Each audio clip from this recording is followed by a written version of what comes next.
intellect is crucial, because you cannot really be successful unless the opportunity that you've connected with is large enough. You can have the vision, but if you define your field as early stage venture capital, the largest early stage venture capital fund in the world today is probably $400 million. If you say, I want to be an all-purpose fund, mainly investing in buyouts and doing some early stage, the largest funds that were doing that when I left were around about the $5 billion area. And if you say to yourself, I just want to be a buyout fund, well, the largest funds are 15, 18 billion. I have to go outside of the market that I have defined in order to be able to develop a significant business. You'll be amazed, and it's your intellect which keeps you constantly worrying about what your competitors are doing, what your market's doing, and how do you get yourself into the segment of market that's going to enable to sustain a very significant business. If so, then what is intuition? Well, I mention in the book that intuition is a quality that somehow transcends your ego and your intellect. And in the case of Apex, it translated itself in being able to sit around the table, having discussed umpteen transactions in the past, and saying, you know what, taking everything into consideration, this thing's just not going to work out. It's that gut feel that is crucial. It can be a gut feel in assessing a person's personality and ability and reliability, or it could just be a gut feel that subsumes all of the analysis that you've done. At the end of the day, you say, you know what, it's not going to happen. And at Apex, we managed to develop a collective intuition about things that would work. And I think most successful businesses get themselves into the same place, that you're able to analyze everything, you understand why you're doing things, and at the end of the day, there's a sort of gut feel that comes on top of it. I want to mention one more factor that has distinguished those who've succeeded from failed, and then I want to come to social entrepreneurship. And I think those who have succeeded very often have been able to see themselves as leaders of a business who needed to change their role in order to adapt to the needs of their business. And those who failed have been people who felt that they wanted to play a certain role and the business suffered. What do I mean by that? When you start a business, you're at the center of it. It's like a wheel. Every spoke comes into you. If you have a team of 10 people, some of you may be in that situation, you're leading the operation, people come to you for every decision. If you go to 40 people, it becomes very difficult to run a business on that basis, doesn't it? And you need to begin to move to a different type of organization where you're the leader and you delegate to people who hopefully are as bright and as entrepreneurial as you and can do some things better than you can, who take responsibility for making all sorts of decisions beneath you. You're not in a position to know everything that's going on in the firm. Nor do you get the psychological gratification that comes from having evidence of your power every time you give a command and somebody obeys it. And that is a much bigger hurdle for a lot of people to transcend than you might imagine. There are lots of people who continue to run small businesses because, as they might express it, they really want to know what's going on in their business. They basically cannot let go of the reins because the gratification that they get from being the most important person in the firm, without whom the firm very clearly could not function, is what keeps them there. So these are some of the insights. Obviously, there are many more that we can discuss in questions and answers. But I just wanted to explain another thing which comes back to my background in some ways. And it's part of the Jewish tradition that you give as well as make your own living, as it were. It's a moral obligation to help those who are less well off. In my family, if you were lucky enough to have a break of some kind, you made money out of something, or you had a success, then you gave money to the poor.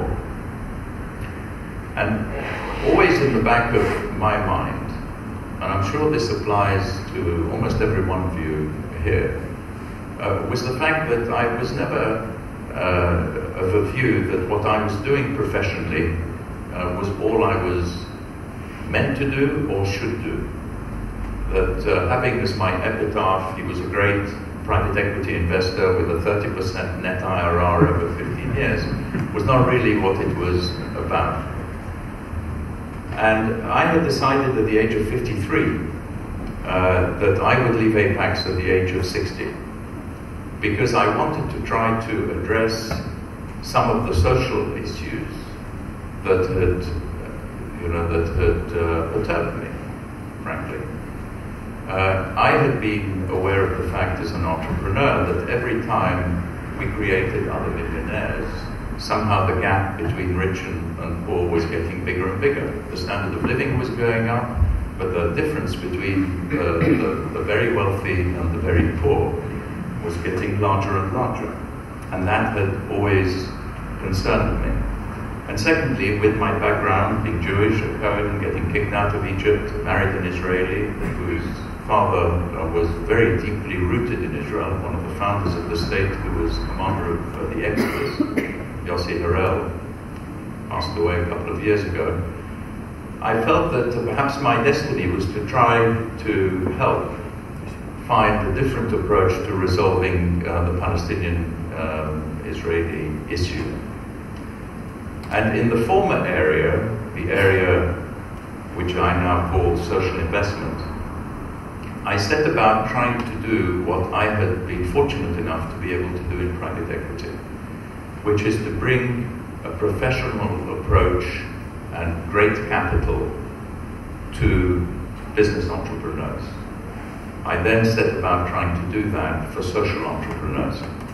I came to the conclusion that governments cannot deal with social issues effectively, that very often they perpetuate the social issues that they're trying to solve because they create dependency, and that actually by doing a number of different things, like creating private equity funds that invest only in the poorest 25% of the country, by creating a social investment bank, by developing social impact bonds, by doing things that have now become bread and butter in the normal financial or business marketplace, with the specific purpose of addressing social issues, you could manage to get a lot further than philanthropy alone could get. And so I've spent, since 2000, really, heading up the Social Investment Task Force, which has laid out a basis for developing this into a sector similar to private equity. I mean, I wonder how many of you know how much microfinance is around in the world today. Microfinance is a 20, 30-year-old phenomenon. Do you know how much? $29 billion of microfinance around the world. That is changing people's lives everywhere. And I think we can do the same thing with social impact bonds. I think social investment banks will become an accepted part of the architecture of trying to fund social entrepreneurs who want to make a difference to other people's lives. In the Middle East, I know nothing about politics, but I do know something about creating businesses and entrepreneurship. And we set up a foundation, Harry Solomon and I, of which Sir Martin Gilbert is the third trustee, and David Freud, now Lord Freud, is the fourth trustee, called the Portland Trust. We have offices in London, in Tel Aviv, and in Ramallah, and we've been working on the Israeli side on social investment initiatives of the kind that I've described, and on the Palestinian side we've been working on developing the Palestinian private sector. And growth on the West Bank this year was 11%. 2/3 of employment on the West Bank is private sector people. That says to me it's possible to get to an agreement. If you look at Gaza, where less than 10% are employed in the private sector, you've got a completely different kettle of fish. Anyway, so I've spent a lot of time, and what I can tell you is this: if you only focus on your professional lives, you're wasting part of your time. and you will not get the fulfillment that comes from doing things for others as well as for yourselves. You can apply it in whatever way you want, but it is something that each of you has an aptitude to do. And I think when you get to the right stage in your life, it is something that, as a Jew and as a human being, becomes an important obligation.